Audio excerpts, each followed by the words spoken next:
बारक more पिता पुत्र र पवित्र आत्माको नाउँमा। कृपया परिचय पत्र देखाउनुहोस्।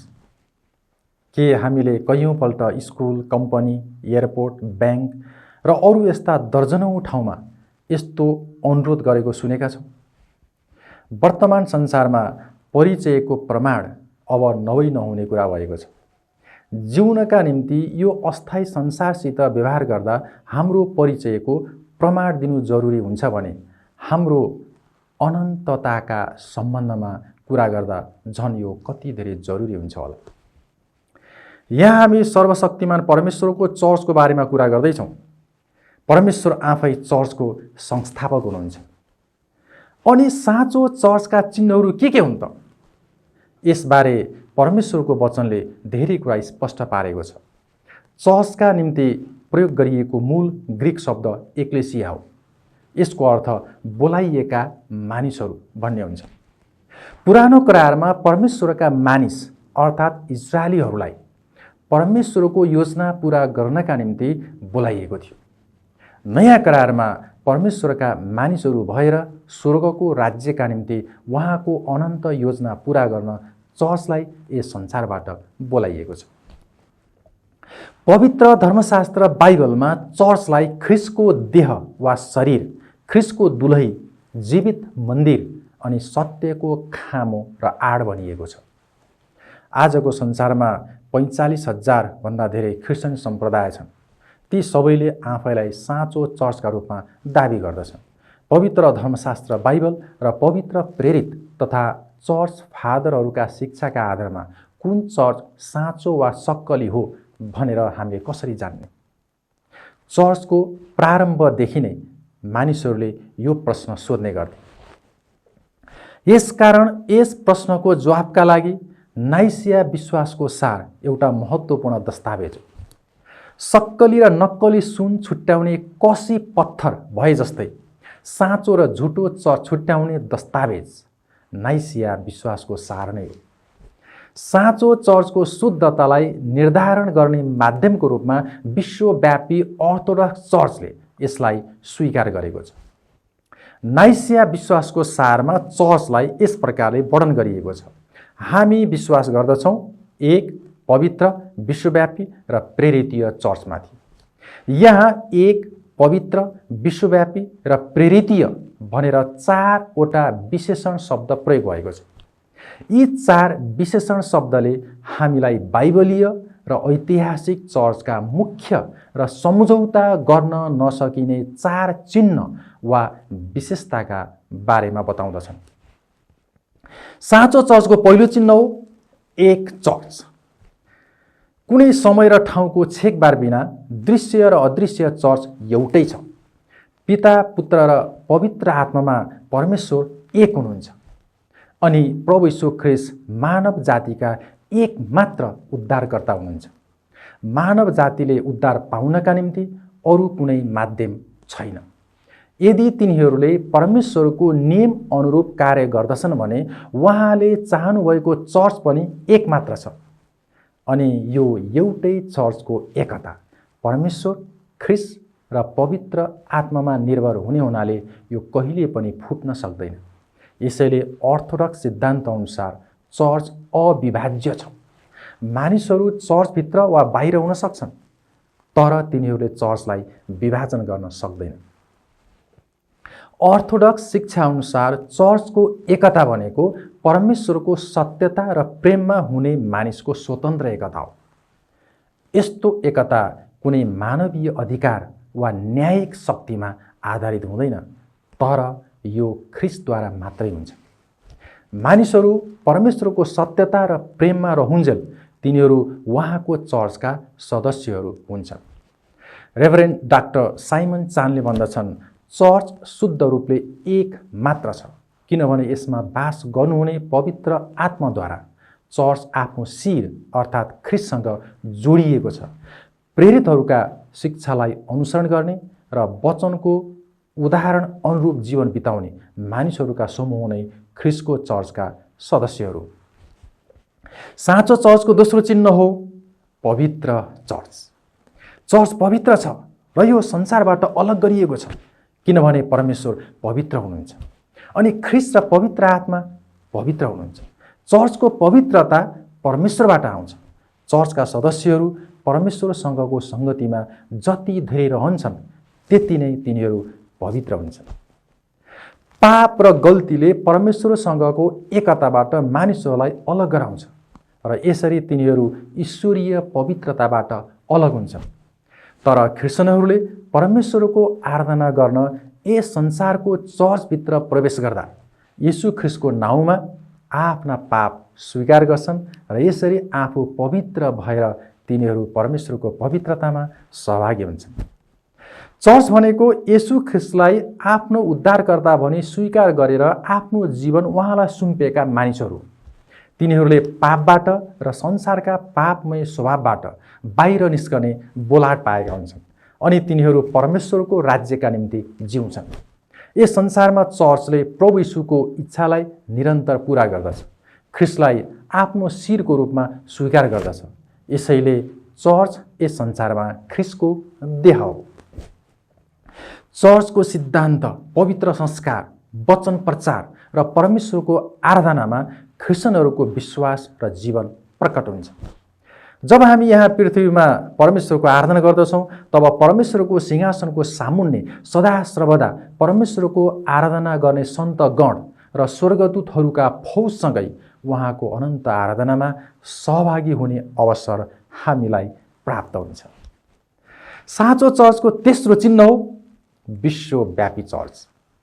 चर्चको सम्बन्धमा परमेश्वर, ख्रीष्ट र पवित्र आत्मासँग भएको कारणले यो क्याथोलिक अर्थात् विश्वव्यापी छ।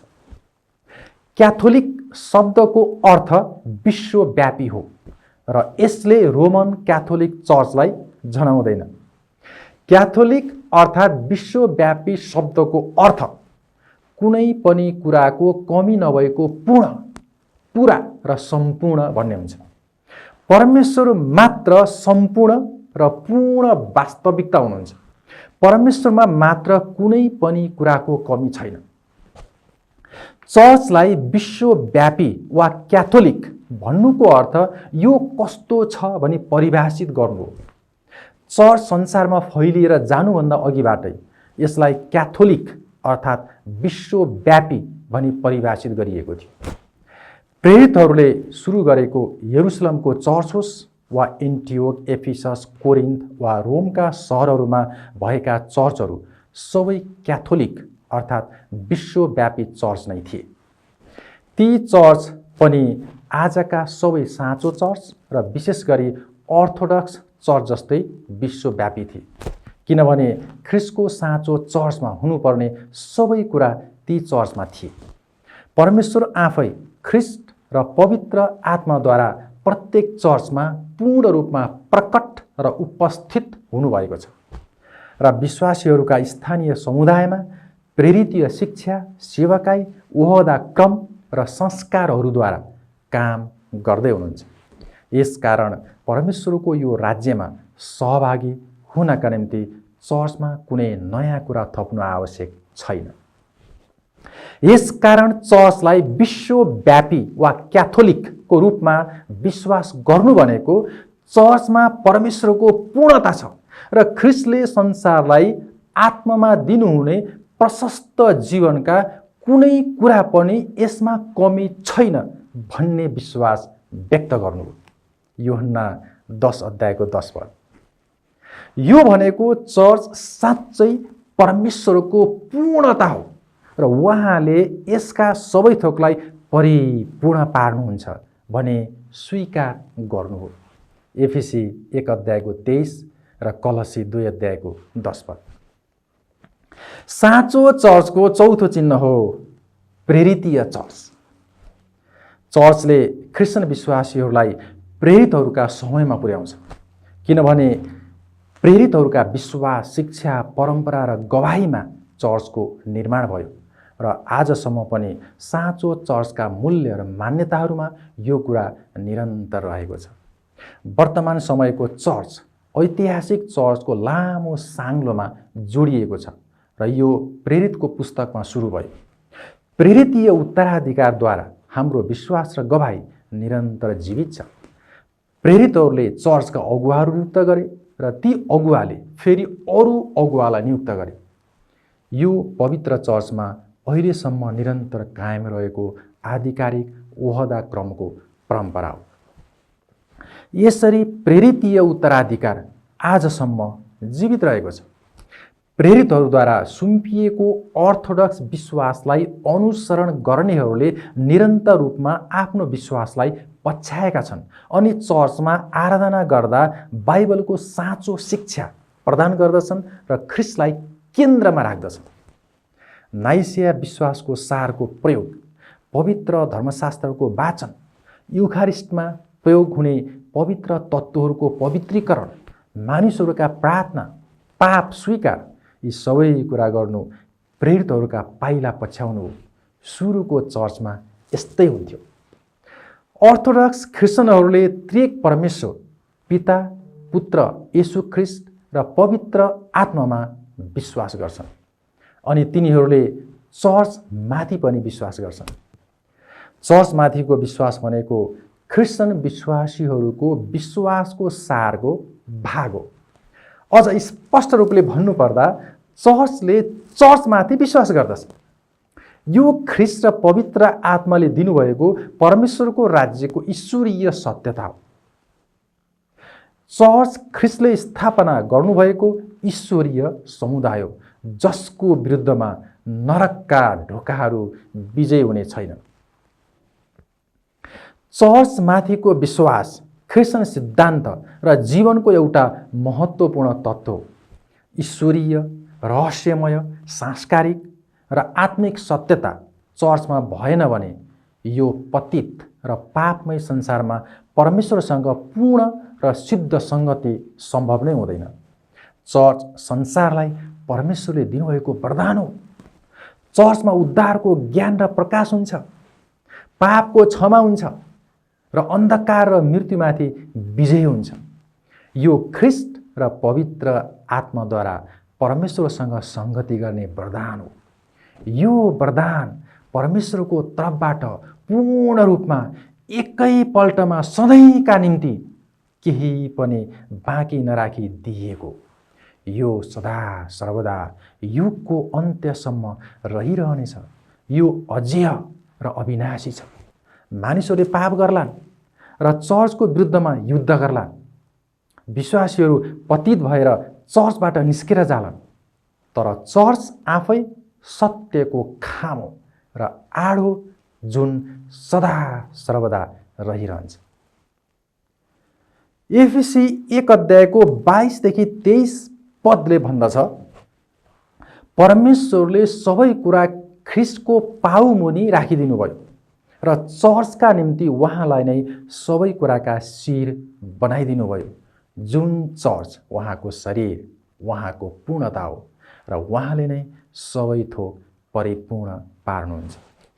एफिसी 2 अध्यायको 18देखि 23 खण्डले भन्छ, किनकि ख्रिस्टद्वारा नै हामी दुवैले एउटै पवित्र आत्मामा पिता कहाँ प्रवेश पाएका छौँ। यसरी अब तिमीहरू विदेशी र प्रवासी होइनौ, तर सन्तहरूसँग तिमीहरू सँगी नागरिक र परमेश्वरको परिवारका सदस्यहरू भएका छौ।